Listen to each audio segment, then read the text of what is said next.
Olá, alunos do curso de Patologia Bucal da Faculdade Multivix. Então, nós estamos começando aqui uma série de aulas, videoaulas, na verdade, né, devido a esse surto de coronavírus, né? Então, assim, nós vamos trabalhar agora numa modalidade diferente de aulas, mas eu tenho certeza que a gente vai conseguir chegar ao final do período com toda a carga horária contemplada, tá ok? Na semana passada nós conversamos e combinamos de ver na próxima aula, né, os aspectos clínicos normais da cavidade bucal. Então nós vamos comentar sobre alguns aspectos clínicos, né? E só lembrando a vocês já viram isso em aulas de anatomia, na cavidade bucal externamente e internamente, quer dizer, nós estamos falando aqui de lábios e bochecha, né? Mas que internamente eles são cobertos por uma mucosa, né? Então a mucosa na face interna dos lábios é a mucosa labial e a mucosa interna, a bochecha, chama-se mucosa jugal. Então, mucosa labial e mucosa jugal. Então, deixa eu tentar botar uma ponteira aqui para ficar um pouco mais fácil. Aqui. E essa parte mais avermelhada nos lábios é dito pelos autores como vermelhidão dos lábios, né? Então, se eu for olhar no livro do Neville, o livro que eu passei para vocês, inclusive eu entreguei a vocês o download, né, download não, uma cópia em PDF desse livro, tem todo o material dessa aula aqui, vocês podem tranquilamente estudar por ele. Então, externamente nós temos lábios e bochecha e internamente nós temos mucosa labial e mucosa jugal. Então, esse é o começo da nossa conversa e agora vamos fazer um breve estudo da cavidade bucal em sua normalidade. Bom, então como eu falei, nós temos a mucosa labial, né, que é separado de uma outra mucosa chamada mucosa alveolar, que recobre o osso alveolar, ok? E ela tem uma coloração rosada e aspecto liso e brilhante, como a gente pode ver nessa gravura, tá?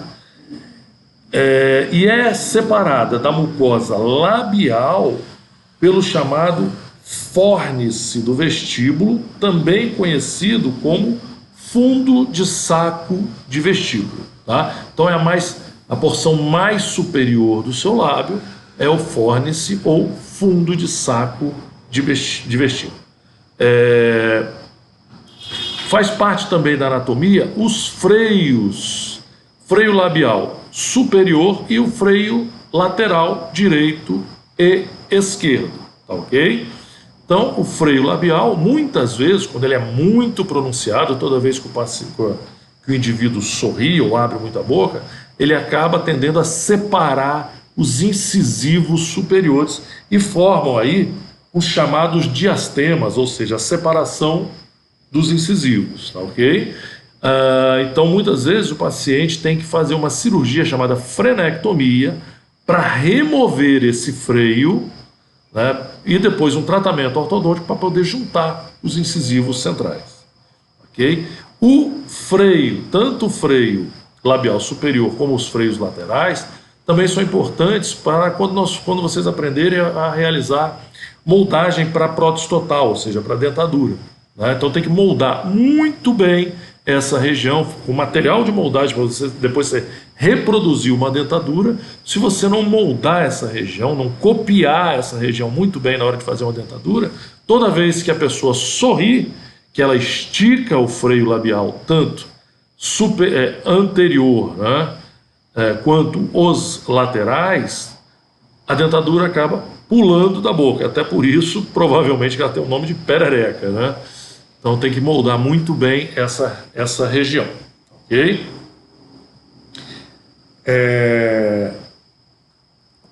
Vamos seguir em frente. Na região inferior é muito parecido, né?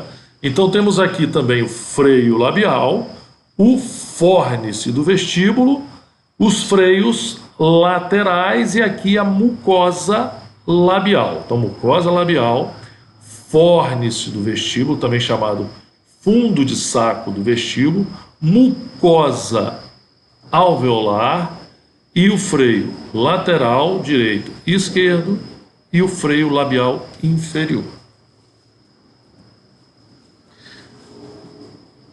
Olhando nessa outra perspectiva, aqui a gente pode observar tecidos um pouco diferenciados, que a gente classifica como gengiva livre, gengiva inserida, junção mucogengival e a mucosa alveolar. Bom, a gengiva livre, que é esse colarinho que a gente observa aqui, ó, ao redor dos dentes, ela, entre o dente e essa porção da gengiva, tem o que a gente chama de sulco gengival, que é um pequeno espaço realmente entre a gengiva e o dente. Opa, vamos botar logo uma carga aqui, que estão quase acabando. Aqui. Então a gengiva livre circunda os dentes em forma de colarinho. O segundo aspecto anatômico que a gente vai ver é a gengiva inserida. Ela faz uma divisa anatômica com a gengiva livre e se estende até a chamada junção mucogengival. Então nós temos a gengiva dividida em duas porções. Ó. Gengiva livre, onde tem o sulco gengival, que é um espaço entre o dente e essa porção de gengiva, e a gengiva inserida, porque ela é inserida e justaposta ao osso alveolar. Tá? Essa porção mais escurecida sobre a gengiva livre, vê-se que não é uma linha regular, é uma linha irregular, né, que contorna todo o osso alveolar sobre a gengiva inserida, é a chamada junção mucogengival. Tá? Então ela é tênue, é apenas a junção, uma parte que separa a gengiva inserida, toda essa porção aqui, da mucosa alveolar que a gente já discutiu anteriormente. Então, só voltando aqui para a gente observar esses aspectos. Ó. Gengiva livre, esse pequeno colarinho, gengiva inserida, que ela é justaposta ao osso, a linha divisória entre a gengiva inserida e a mucosa alveolar, que é chamada junção mucogengival, é essa aqui que eu estou passando o meu cursorzinho em cima, ok? Aqui nós observamos o aspecto da gengiva inserida em forma de casca de laranja, é onde tem esses pontilhados. Você vê que ela é diferente da gengiva lisa, que ela é bem gengiva livre, desculpe, que ela é bem lisa, né? E a gengiva inserida ela tem todo esse pontilhado. Então disse que ela tem aspecto de casca de laranja. O palato é o seguinte: o palato é o teto da cavidade oral e é dividido em uma porção anterior, ou palato duro, e uma posterior, chamado de palato mole ou véu palatino. Okay? Aqui nós temos enumerado com 1 a papila incisiva, que recebe este nome por sua localização e por estar acima da fossa incisiva ou forame incisivo. Temos também aqui, enumerado com 2 aqui, as pregas palatinas. Né? As pregas palatinas, elas partem lateralmente daqui da papila incisiva. Tá? Então, veja que elas saem daqui da papila, saem lateralmente a ela, mais ou menos de forma horizontal, bem irregular. Tá? A função dela, segundo a literatura, é auxiliar na mastigação ao prender os alimentos contra a língua. A rafe palatina que a gente vê aqui, ó, é essa parte da mucosa que está sobre a junção da porção direita e esquerda do palato. Tá? Então é uma saliência linear na porção mediana do palato. Na verdade, é um vestígio da união embrionária das duas maxilas, direita e esquerda. A tonsila palatina, né, também chamada de amígdalas. As amígdalas são localizadas posteriormente a essa porção aqui, ó, chamada de pilar amidaliano anterior. Então aqui é o pilar amidaliano anterior, e aqui são as amígdalas, ok? Ou tonsilas palatinas, que possuem aspecto arredondado e ela é toda fissuradinha, tá vendo aqui os buraquinhos? Isso aqui é interessante. Não sei quem já reparou, às vezes ficam como se fosse uma pequena bolinha de aspecto é, esbranquiçado no interior dessas pequenas fissuras nas amígdalas. Às vezes, quando você tosse, você expele uma dessas pelotinhas brancas. Se você apertar ou mastigar ela, ela é super mal cheirosa, né? Na verdade, isso aí é chamado de cásio, encontrado na amidalite caseosa. Na verdade, ali é uma mistura de bactérias e restos alimentares, ok? E restos alimentares. Então, é bem fedorenta ela. Tá? Às vezes a gente tem que tirar, a pessoa vai no médico até, para saber o que é aquilo, e tira aquelas pequenas, aqueles pequenos cásios. Eles são bem mal cheirosos mesmo. Então, quem conhece sabe quando é que você aperta, que ele cheira o seu dedo, é um cheiro muito ruim, já, atividade bacteriana com resto alimentar. Então elas ficam nessas fissuras aqui da amígdala. Tá? Então, na verdade, as amígdalas são órgãos linfáticos, né, bilaterais. Quando inflamada ou infectada, aumentam de volume e podem causar dor. Às vezes o médico opta por remover essas amígdalas palatinas quando necessário. Tá? Assim, o cásio não significa que ele seja algo patológico, muitas vezes até um acúmulo normal, então não precisa de nenhuma um procedimento cirúrgico e tal. Então, o procedimento cirúrgico para remoção da amígdala é outra história. Tá? Então, o cásio ela faz parte da patologia dessas amígdalas. Infelizmente, ele é bem mal cheiroso. Os grânulos de Fordes são glândulas sebáceas. E muitas vezes os pacientes chegam no consultório perguntando: doutor, o que é isso aqui? Eu tenho esse monte de bolinha na boca, né, na bochecha. Então, na verdade, é na mucosa jugal. Né? Internamente, aqui eu passo a língua, isso aqui é bem áspero. E às vezes no lábio também, principalmente no lábio superior. Tá? Isso também faz parte da normalidade. Claro, nem todo paciente tem esses grânulos, mas isso faz parte da normalidade. Então, são glândulas sebáceas ectópicas. O que é ectópica? Ela está ali, não devia estar, mas está, ela está no lugar errado. Mas devia estar. São glândulas sebáceas subcutâneas que têm uma quantidade de excreção muito grande, formando esses pequenos grãozinhos. Né? Então, como eu falei, são pontos ou placas de coloração amarelada, né, na mucosa jugal e, às vezes, na mucosa labial. São indolores. O número é variável, tá? Então pode ser uma quantidade bem grande. Essas alterações correspondem, como eu falei, às glândulas sebáceas ectópicas, ou seja, são posicionadas ali de uma forma anormal, mas são patológicas e não requer nenhum tratamento. Tá? Então não tem o que fazer. Você vai falar para o seu paciente: infelizmente não tem o que fazer. São glândulas sebáceas e faz parte da anatomia normal, apesar de grande minoria dos pacientes terem esses grânulos de Fordes de forma aparente. Então aqui nós já falamos, né, do freio labial e freio bucal. Só revisando, né, as mucosas labiais superior e inferior e assoalho bucal. No assoalho bucal também nós temos os freios labiais, né, na região mediana, tanto do lábio superior quanto do assoalho bucal. Então esse freio aqui ele prende a língua, aqui a região interdental, tá? Une ao rebordo alveolar ou na gengiva, na área entre os incisivos centrais.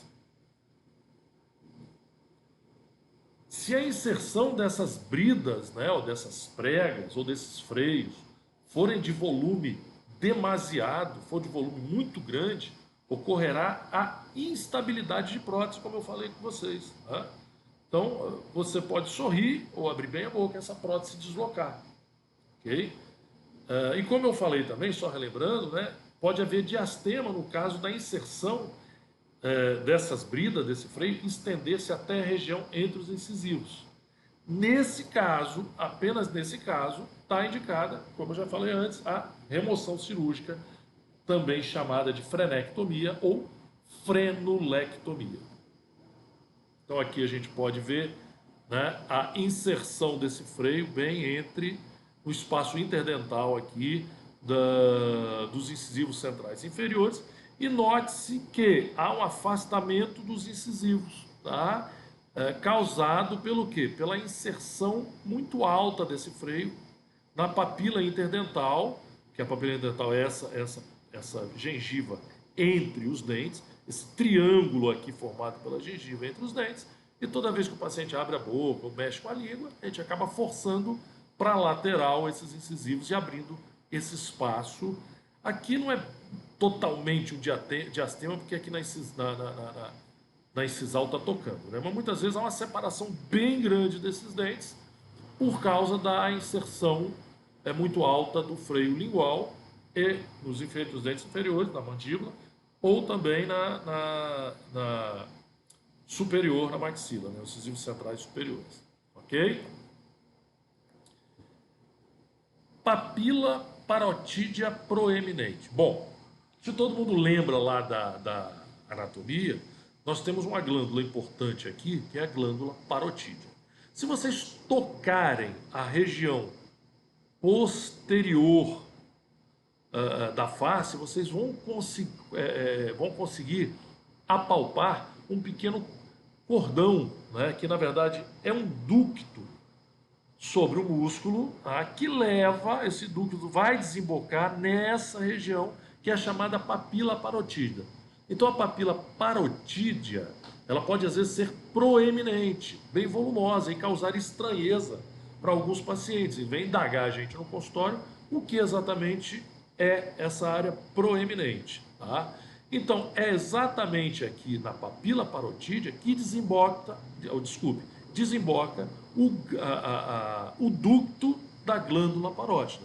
Então, a gente vê que você pode até ordenhar essa glândula, fazendo pressão na glândula parótida externamente, você vai observar que há excreção de saliva por meio dessas papilas, tá, ok?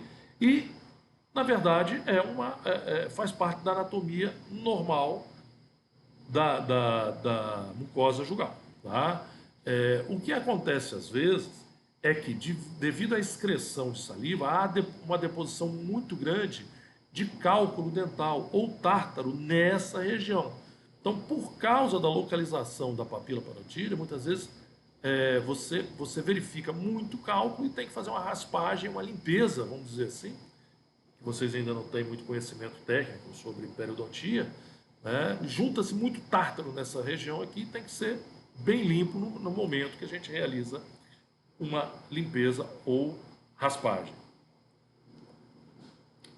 Outra coisa interessante, outro detalhe anatômico interessante que muitas vezes os pacientes perguntam para a gente no consultório, é essa tal de linha alba de oclusão, que pode ser sim confundida com algumas patologias. Mas ela tem algumas características que podem nos orientar, né, no diagnóstico da linha alba de oclusão. Então vamos lá. Ela, por conceito, é uma saliência linear na porção mediana da região jugal. Então, ela está em linha aqui, ó, em linha. Primeiro detalhe, ela está em linha, ela não é dispersa, tá? Posicionada no mesmo plano da linha de oclusão. Então, quando o paciente fecha a boca e você afasta a mucosa jugal, você vê que essa linha aqui, ela coincide exatamente no local onde os dentes se fecham, tá? Ela tem uma coloração rósea esbranquiçada, então a rósea para branco, diferente da cor mais rosada da mucosa jugal. Geralmente ela é bilateral, ou seja, tem do lado direito e esquerdo, é associada à pressão, tá? Irritação por fricção dos dentes ou trauma de sucção das superfícies vestibulares dos dentes. Então tem paciente que tem mania de fazer sucção da bochecha, né? Então tudo isso aí, como eu falei, pressão, excesso da pressão bilateral da bochecha em relação aos dentes, né? irritação por fricção dos dentes e trauma também por sucção. Mas o detalhe é que essa linha branca rosada é bem linear e coincide com a oclusão dental, ok? E é na região jugal, na região labial, logicamente, não existe. Outro detalhe anatômico que pode muitas vezes causar uma confusão com algumas entidades patológicas que a gente vai ver à frente é o chamado leucoedema. Tá? Então é bom a gente prestar um pouquinho de atenção nisso, que pode nos confundir lá na frente quando a gente for estudar outras patologias. Então vamos lá. O que é leucodema?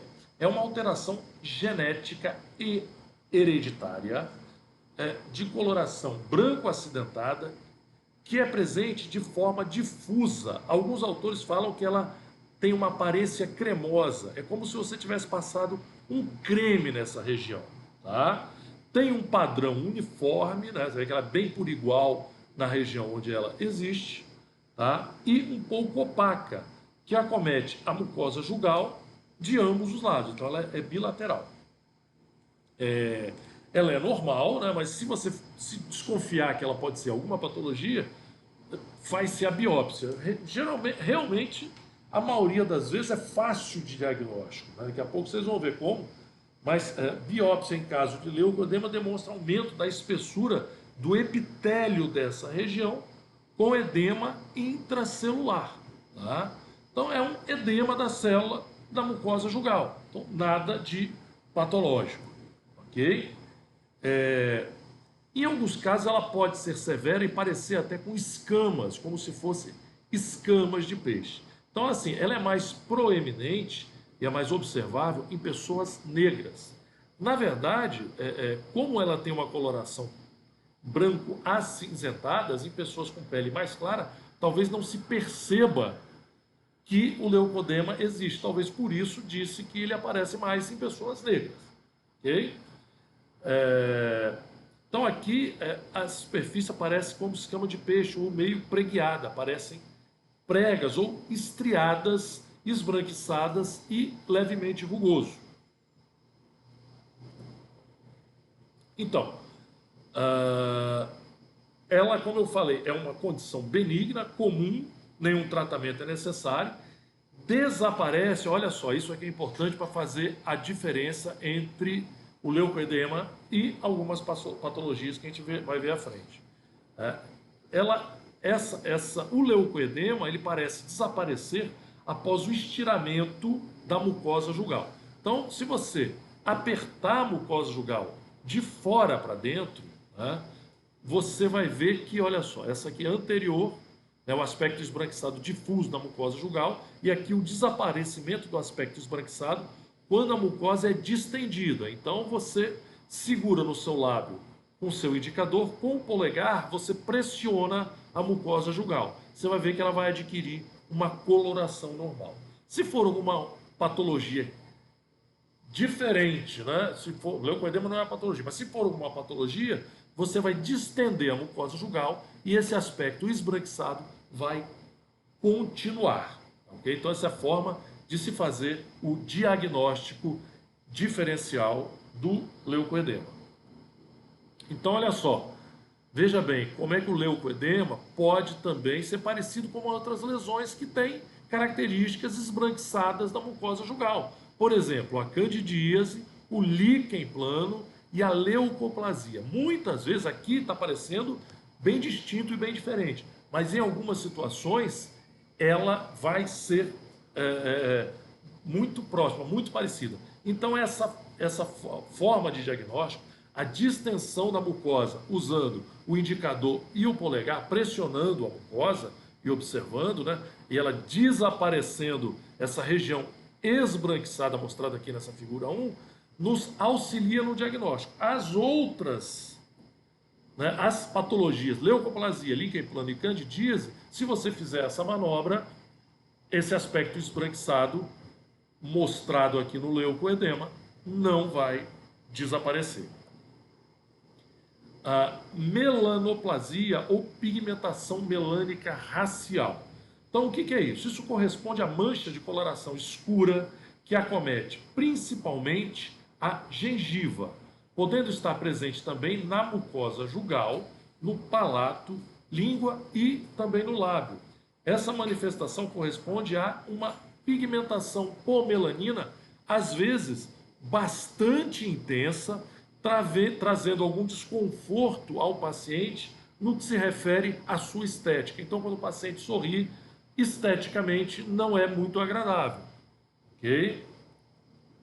Então veja aqui, ó, olha só no sorriso desse paciente como é que você vê essa área escurecida, né? Aqui principalmente que ela é unilateral, então dá uma assimetria do sorriso do paciente, tá? Apesar disso não ser patológico, alguns tratamentos podem ser propostos, assim como é a remoção da pigmentação melânica através da técnica de abrasão epitelial. Então, apesar de parecer estranho, com alta rotação, você pode fazer pequenos desgastes superficiais nessa pigmentação melânica. A anestesia, lógico, o paciente faz uma pequena raspagem desse tecido. Isso aqui, algumas semanas depois, veja que suavizou bastante em relação ao aspecto inicial do paciente. O problema é que, às vezes, essa coloração pode voltar, tá? Pode recidivar. Talvez não tanto como o aspecto inicial, mas em algum grau pode voltar a pigmentação racial a aparecer, mesmo depois dessa remoção mecânica, dessa remoção abrasiva da pigmentação melânica racial. Outra condição normal é a tal da língua cremada, né? Que na verdade é o quê? Essas marcas laterais na língua, que nada é do que marca deixada pelo contorno do dente na borda da língua. Às vezes a pessoa tem pressiona muito contra os dentes, ou tem uma língua bastante volumosa, nessa pressão que ela faz contra a língua, há esse aparecimento dessa forma denteada nas laterais da língua. Tá?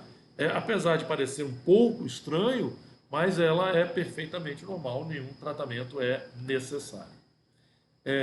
Algo que acomete todos os pacientes, principalmente os que não têm um hábito de higiene satisfatório, é a lima saburrosa ou a saburra lingual. Tá? Então, na verdade, é acúmulo de micro-organismo e restos alimentares em forma de biofilme sobre a língua. Então, biofilme o que é? Restos alimentares e uma camada glicoproteica que fica sobre a língua, cheio de micro-organismos. Então, ele pode ocasionar um mau hálito no paciente, tá? E ter essa coloração escurecida. Por isso, nós temos que ter o hábito de escovar a língua ou de usar raspadores de língua que são vendidos no mercado. Então, isso aqui, essa burra lingual, né, como eu falei, causa litose, tem que ser removida mecanicamente. Então, é uma condição normal que é removida mecanicamente por meio da escovação e da raspagem. Um aspecto normal da anatomia com um nome um pouquinho estranho é a tal da carândula sublingual. Às vezes ela pode ser um pouco proeminente. A carândula corresponde às duas saliências localizadas no assoalho bucal, lateralmente ao freio lingual, e são pequenos ósteos ou orifícios das glândulas submandibulares. Você sabe quando às vezes a gente abre a boca, sai dois esguichos de saliva? É justamente da carândula sublingual que ele vem. Algumas vezes ela pode ser bem volumosa ou bem proeminente e o paciente pensar que pode ser alguma alteração patológica. Outra situação dentro da normalidade são as varicosidades linguais, ou seja, pequenas varizes, pequenos vasos que tem na lateral e no dorso da língua. Tá? Então, são múltiplas veias púrpuras dilatadas, muitas vezes elas são um pouco dilatadas. Veja que a dimensão dela é um pouquinho exagerada, muitas vezes por causa como é que eu vou dizer? um pouquinho esqueci o termo agora, há uma distensão muito grande dos vasos, né, e aparece proeminente o tamanho desses vasos. Tá? Então, como eu falei, é comum na superfície lateral e ventral da língua. Não tem tratamento, salvo em situações estéticas. Mas, assim, realmente, como não fica muito à mostra, essas varizes linguais, essa varicosidade lingual, acaba muitas vezes passando despercebido e no máximo que o paciente vai fazer é perguntar o que são essas manchas pretas na lateral e no ventre de sua língua. Nenhum tratamento é necessário. Outro detalhe que chama muita atenção é a chamada língua geográfica, também chamada de glossite areata esfoliativa ou glossite migratória. Apesar de ter um nome estranho, uma aparência mais estranha ainda, às vezes pode acontecer dentro da normalidade. Então, olha só, a língua geográfica clinicamente apresenta-se como um mapa. Então, é como se isso aqui mimetizasse um mapa, né? A divisão entre países. Pelo menos foi assim que o autor primeiro que descreveu imaginou, como se aqui fosse parecido com o mapa mundi, lá a divisão, a linha divisória entre os países. Fica dentro do imaginário, mas assim é o nome que foi dado a ela. Né? Então é como um mapa onde áreas do dorso da língua estão despapiladas. Então aqui há uma diminuição das papilas. Tá? Há uma diminuição do volume das papilas linguais. E aí forma-se essa coloração, que na verdade são dois níveis, o nível mais alto e o nível mais baixo da papila, formando esses. Aqui chama de língua geográfica, mas é como se fossem ondas, né? Desenhadas sobre a língua. Tá? Então, na verdade, são áreas de erosão, entremeadas com áreas esbranquiçadas correspondente ao epitélio normal. E ela está relacionada a períodos de estresse do paciente. Então, nem todos têm, mas alguns pacientes com estresse muito alto, né, as pessoas reagem a estresse de várias formas, alguns deles podem reagir com o aparecimento dessa língua geográfica. Então, mostrando aqui mais uma vez a língua geográfica, né? As lesões surgem rapidamente em uma área e regridem dentro de poucos dias ou semanas. Então, nenhum tratamento é necessário. São observadas principalmente nos 2/3 anteriores da língua, na superfície dorsal da língua, ou seja, ponta e borda lateral, né? Ponta da língua e borda da lateral da língua. Aqui nessa parte central, normalmente, mas pode existir, normalmente não é visto. Tá? A condição é benigna e, mais uma vez, enfatizando, nenhum tratamento é necessário, apesar do paciente achar estranho, falar, relaxa, dá uma acalmada no estresse e provavelmente essa língua geográfica vai desaparecer em algumas semanas. Tá? Então, olha só, como eu disse anteriormente, apresenta período de remissão e exacerbação e podem ser um pouco doloridas. Pode ser um pouco dolorida, principalmente quando a gente utiliza nas refeições alimentação ácida, cítrica e excessivamente quente. Então a gente tem que evitar pimenta, condimento, tá? E a única forma de você melhorar essa situação é o uso de corticosteroide trópico. Então são géis, são pomadas, são géis de corticosteroide para realizar o alívio de pequenos sintomas, mas esses sintomas não são grandes e, na maioria das vezes, não é necessário medicação nenhuma. Existe também a língua fissurada, que são sulcos ou fissuras externas envolvendo toda a superfície dorsal da língua, muitas vezes tendo uma profundidade muito grande, que pode chegar até 6 milímetros de profundidade. Então são sulcos bastante proeminentes e visíveis também. Podem ser em um número pequeno, mas podem ser numa região espalhada para uma região muito grande da língua e até, de certa forma, afetando a estética desse paciente. Bom, essa língua fissurada tem uma prevalência de cerca de 2 a 5% da população, não é muito grande, tá? A etiologia, a causa dela é desconhecida, mas pode estar associado à hereditariedade, desenvolve-se com a idade, então com o passar do tempo a incidência é maior, e em pacientes com pouca salivação, né? Ou seja, com baixa salivação, que é a xerostomia. Tá? E tem predileção também pelo gênero masculino. Então, tratamento dele é uma condição, como eu falei, benigna, tá? Não tem dor. Tá? Então, tratamento zero, não tem tratamento. O que a gente tem que fazer é uma raspagem muito boa, uma limpeza muito boa da língua, escovação, utilizar os raspadores de língua para remover os restos alimentares e os micro-organismos que ficam alojados nos sulcos ou na fissura presente na língua fissurada. Né? Outra condição que é normal, mas causa, o aspecto visual é ruim e causa bastante mau hálito, é a chamada língua pilosa ou chamada também de língua pilosa negra. Tá?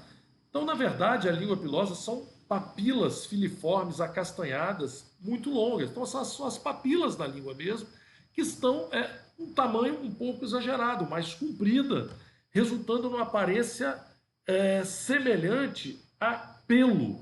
Tá? Por isso é chamada de língua pilosa, semelhante a pelo. Então, ela caracteriza-se pelo acúmulo acentuado de ceratina nessa região. Então, essas papilas são muito ceratinizadas, tá? Presentes nas papilas filiformes no dorso da língua. Ocorre por um aumento de produção de ceratina, como eu falei, né? Aumentando o tamanho da papila. Então, ou por um acréscimo na produção, ou por um decréscimo na descamação da ceratina normal. Então, assim, há um aumento da produção ou uma diminuição da descamação da papila. A prevalência dela é de 0,5% na população, né, em adultos, geralmente em adultos, tá? Não tem a incidência dela em crianças. Bom, eu não posso dizer que não existe, mas se não existe, se existir, a incidência é muito baixa. Tá mais, eu não vi isso na literatura, mas o que a gente vê é que não tem incidência em crianças. Tá?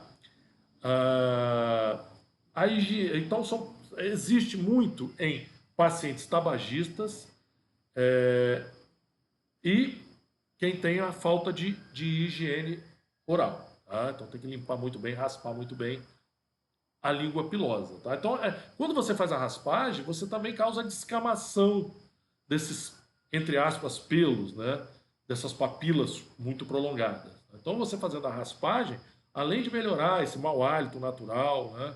De acúmulo de micro-organismo, de alimento, você ainda vai remover mecanicamente essas papilas avantajadas.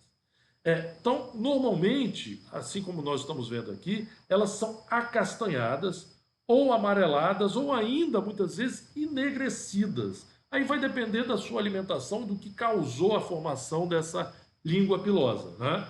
Tudo isso como resultado do crescimento de bactérias cromogênicas, ou seja, bactérias que dão cor. Né?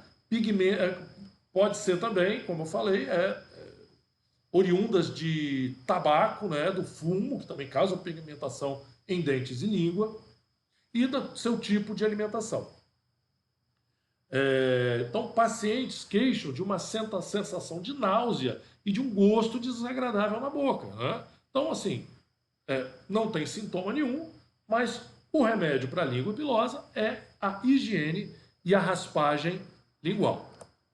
Então, aqui vocês podem ver essas papilas bem alongadas, tá? Um corte histológico das papilas. Então, as papilas elas eram para ser bem menores, as papilas estão bem alongadas, e esse escuro que vocês veem aqui, esse azul mais escuro, são micro-organismos presos às papilas. Então, toda essa região aqui tem que ser raspada, e as papilas filiformes, quando você faz a raspagem, você também acaba removendo elas. Tá? Então, você diminui o tamanho da papila e remove micro-organismos e remove restos alimentares. A língua pilosa pode acontecer também por uma origem medicamentosa. Como vocês estão vendo aqui, ó, ela foi, essa cor escurecida foi devido à administração de minociclina. É um antibiótico administrado por via oral. Então, alguns antibióticos, alguma medicação, por exemplo, até esqueci o nome agora da solução de bochecho, a clorexidina pode causar, que é um antisséptico largamente utilizado, né, com potencial bactericida alto, mas ele causa às vezes pigmentação, não como essa da minociclina, mas causa uma pigmentação também de língua e dente. Então é muito importante nessas situações aqui ver que iniciou um escurecimento, se você estiver tomando alguma droga ou usando algum bochecho, é realizar o mais rápido possível a raspagem dessa língua. A escovação, muitas vezes a escovação é pouco eficiente, principalmente em casos mais severos, e a gente tem que fazer a raspagem da língua. Então, olha, esse é o mesmo paciente, né? E esse aspecto aqui é visto 4 semanas depois do fim do tratamento com a minociclina e, logicamente, 4 semanas após também o paciente realizar, logicamente, uma boa higiene bucal. Bom, a exostose é uma característica anatômica normal que gera muita curiosidade, os pacientes perguntam muito sobre ela, né? Então, a exostose são pequenas protuberâncias ósseas benignas localizadas no osso vestibular, ou palatino ou lingual, né? Maxila e mandíbula, tá? Então, ela, quando está no palato, é chamado torus palatina, na região mandibular, principalmente na parte lingual da mandíbula, chamado torus mandibular, e na vestibular, tanto da maxila quanto da mandíbula, é chamada exostose vestibular. Então, olha só o aspecto clínico dela. Então, aqui, logicamente, é um paciente que tem essa exostose num número e grau e volume muito avançado, tá? Mas, por exemplo, muitos pacientes têm pequenas exostoses vestibulares, pequenas protuberâncias ósseas, e veja que fica um pouco amarelado aqui. Então, às vezes, um cirurgião dentista ou um aluno mal avisado pode pensar que isso aqui seja um abscesso, uma formação de pus, mas não é. É o osso, né, que sobre ele tem uma mucosa bem fininha, então tem esse aspecto um pouco mais amarelado. Tá? Então, como definição, exostoses vestibulares são aumento de volume ósseo bilateral assintomático ao longo da face vestibular do rebordo ósseo, tanto da maxila quanto da mandíbula. O tórus palatino, como o nome já diz, ele se posiciona no palato duro, né? Na linha média do palato duro, se estendendo para medial, para lateral, né? A origem é multifatorial e envolve fatores genéticos, fatores ambientais também, como o estresse mastigatório, né? Normalmente, isso é fator genético, apesar da aparência não muito bonita desse tórax, não tem nada a se fazer, a não ser que você, por exemplo, vai colocar uma prótese ou uma dentadura nesse paciente. Aí você tem que remover esse tórus palatino por meio cirúrgico, né, para colocar aqui, desculpe. Não, os dois são palatinos. Achei que isso aqui era mandibular, mas também é palatino, né? São 2 tórus palatinos. Aqui, multilobular, são vários lóbulos, e aqui, unilobular. Então dá para ver a diferença. Ele pode ser um lobo só, e aqui, ó, 4 lobos separados, multilobular. Tá? Mas se você tirar o tecido daqui de cima, é uma peça óssea única, uma peça óssea só. Ok? Olha essa também bem proeminente. Geralmente eles são pequenos, medindo aí cerca de 2 centímetros de diâmetro, mas podem ser bem maiores também, menos frequentemente. Tá? Podem aumentar lateralmente de tamanho ao longo da vida, então o paciente pode ter um pequeno tórax à medida que ele vai envelhecendo, ele pode ocupar toda a extensão da abóboda palatina, como a gente vê aqui, ó, tomando uma proporção bem grande. Tá? A maioria dos tórax é assintomático, mas a mucosa de revestimento fina pode machucar, né, ou ulcerar, devido a um trauma, por exemplo, na mastigação, na alimentação, né, tocar algum alimento duro e machucar, ou um próprio talher ou algo que você coloca na boca pode ferir essa mucosa e é bem dolorido. Então, muitas vezes a gente Também por esse motivo, né, como é que eu vou dizer, traumas frequentes pode levar-nos a remover esse toro cirurgicamente, mas isso não é frequente e tampouco é necessário. Tratamento e prognóstico. Então, olha lá, como eu falei, remoção cirúrgica em pacientes desdentados para acomodar prótese, toros que apresentam ulceração, né, ou seja, quando você machuca, né, de forma recorrente ou que interferem na função oral. Normalmente isso aqui não acontece, tá, gente? É interferir na função oral. Tem que ser uma coisa muito grande para interferir. Então, normalmente é pacientes usuários de prótese, né? E quando você recorrentemente machuca a boca, ferindo aquela região do tórax, quando ele é muito proeminente. Então veja aqui quando você está realizando o procedimento cirúrgico para remoção do tórax palatino em pacientes que vão receber uma prótese total. Então você faz aqui ó, um corte em duplo Y. Né? Aqui ó, o dentista, cirurgião bucomaxilo, cirurgião dentista, faz dois cortes em Y, né? Ó, aqui e aqui, unidos pelo centro, abrem essa loja, né? Rebatem a mucosa. Aqui são 4 fios de sutura para poder esticar essa mucosa para a gente poder fazer o desgaste. Aqui é um método antigo, onde você com uma pequena broca Zecria, uma broca cirúrgica, fazia um corte aqui como se fosse um jogo da velha e com um cinzel, como se fosse um pedreiro com a picareta, vai cortando esse osso. Normalmente a gente não utiliza essa técnica. O que a gente mais faz olha aqui o corte em duplo Y, um Y para cima e um Y para baixo. Né? Então rebate essa área e aqui fazendo desgaste com broca em forma de escamas, né? É muito utilizada em cirurgia. Vocês vão ver isso aqui mais tarde. E faz o desgaste em baixa rotação, com bastante irrigação para não ter uma necrose do osso, e vai removendo mecanicamente esse tórus palatino até regularizar o seu tamanho. Aí é só você fechar a incisão e dar a sutura. Tá? Vocês vão aprender isso mais tarde com maiores detalhes na disciplina de cirurgia bucomaxilofacial. Então vamos lá. Tórus mandibular, né? O tórus mandibular é uma exostose comum que se desenvolve ao longo da superfície lingual da mandíbula. Então ela está ali na parte posterior da mandíbula, né, na face lingual.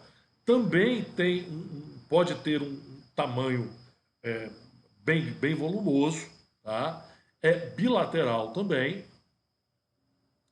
Vamos ver aqui agora, passar outro slide, olha só. Né? Então ela apresenta-se como uma protuberância óssea ao longo da superfície lingual, tomando às vezes proporções grandes, né, que podem até se unir no centro. Tá? Aqui elas estão separadas e aqui elas estão se unindo no centro. Normalmente elas não chegam a esse tamanho não, tá gente? Esse tamanho aqui é uma discrepância, está bastante acentuado. Normalmente elas são um pouco menores, podem passar até despercebidas. Tá? Radiograficamente, quando ele tem um volume muito grande, ele pode ser visto também por essa área esbranquiçada. Como o osso aparece radiograficamente como a área mais clara, a gente pode ver aqui nas radiografias periapicais ou panorâmicas como uma área mais radiopaca que se sobrepõe às raízes dentais, as raízes dos dentes inferiores, tá ok? Aqui uma outra visão, numa radiografia oclusal, que dá para a gente ver direitinho o contorno do tórus mandibular. Tá? Aqui também mostrando só o afastamento da mucosa. Aqui você vai fazer o quê? Uma incisão e uma remoção dessa concrescência óssea, desse tórus. Né? Às vezes se faz para... às vezes quando você precisa fazer um implante, por exemplo, não estou dizendo que é esse caso, quando você vai fazer um implante dental e não tem osso suficiente para colocar o implante, você pode fazer um enxerto de osso autógeno. Então você pode tirar, por exemplo, osso de um tórus, particular esse osso, ou seja, triturar e colocar numa área doadora. Tá? Então, com o tempo, esse osso, que é do próprio paciente, é o melhor tipo de enxerto que existe, enxerto autógeno, esse osso, como eu poderia dizer, ele vai se aderir à maxila ou mandíbula do paciente, vai ter um aumento em altura óssea e vai ter área suficiente, tamanho de espessura, altura, né, de osso suficiente para fazer um procedimento de implante dental.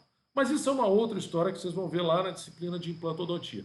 O importante aqui é vocês saberem que faz parte da anatomia normal. Em algumas situações, principalmente quando ele atrapalha a colocação de prótese, ele é removido. A remoção é cirúrgica por meio de brocas, tá? E normalmente não é necessário nenhum procedimento a mais que isso e normalmente também é assintomático. Tá ok? Então nós estamos encerrando essa videoaula, tá? E aí nós vamos continuar, né, durante as outras semanas apresentando as nossas videoaulas. Depois as avaliações a gente vai conversar com a coordenação para explicar bem certinho como é que vai ser realizado esse nosso período atípico por causa dessa, não é epidemia, é pandemia de coronavírus. Tá ok? Muito obrigado a todos e bom dia.